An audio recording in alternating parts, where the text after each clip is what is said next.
సంగారెడ్డి జిల్లా హత్నూర్ మండలం దౌలతాబాద్ సిమెంట్ పలకల తయారీ పరిశ్రమలో అర్ధరాత్రి సెల్ ఫోన్ దొంగలు బీభత్సం సృష్టించారు. ఆ పరిశ్రమలో పనిచేస్తున్న కార్మికులు నిద్రిస్తున్న సమయంలో 3 దొంగలు వచ్చి అందులో 3 సెల్ ఫోన్లు ఎత్తుకెళ్లారు. ఈ దొంగలను అతి కష్టంపైన పట్టుకునే ప్రయత్నం చేశారు కార్మికులు. అందులో భాగంగా 2 దొంగలు పారిపోగా ఒక దొంగ కార్మికుల చేతికి చిక్కాడు. సరే దొంగ దొరికాడు కదా అని ఈ విషయాన్ని హత్నూరు పోలీసులకు సమాచారం ఇచ్చారు కార్మికులు.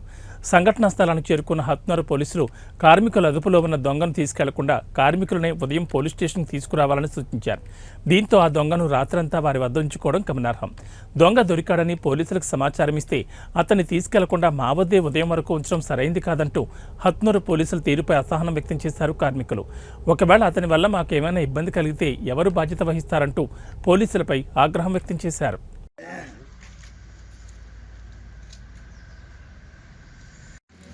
हमारा ट्रैक्टर का ड्राइवर है जो इन्होंने फ़ोन किया पुलिस वाले को, तो पुलिस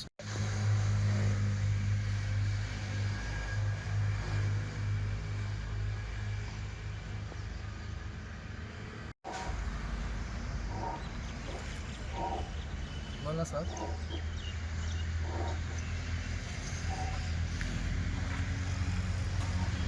के टाइम में आया और आकर रूम में चला गया. जाकर 4 फ़ोन हमारा चोरी किया, मगर 4 फ़ोन में 2 फ़ोन मिला और 2 फ़ोन लेकर भाग गया है. उसके जाने में दौड़ लगाया. दौड़ लगाने के बाद चौरास्ता पर जाकर पकड़ा गया. कितना आदमी है?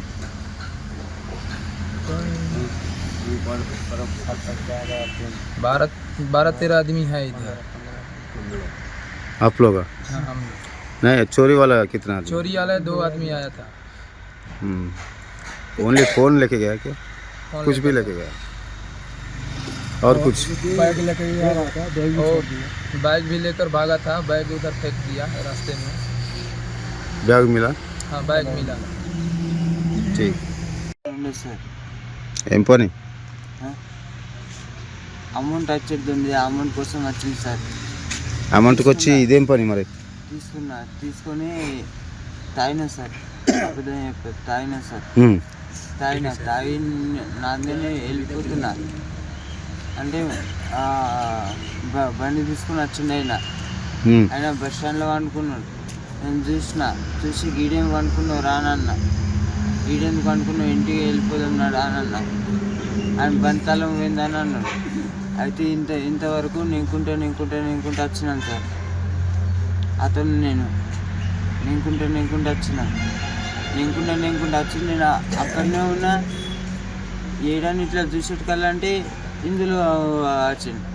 ఆ గల్లాడు గుంజుకొని పోదాం అనుకో అతను మీ ఇద్దరికి వీళ్ళు అన్న వాళ్ళు ఎంబటి పడగా నేను కూడా దొంగనేమో అనుకుంటారేమని ఇక ఆ నెంబటి ఊరికిన నా కూడా కొడతారేమని అదే భయమే. ఇక ఆడ మెయిన్ రోడ్ కాడ నేను ఇక నాకు ఉక్కడానికి ఒప్పుకోలేదు సార్.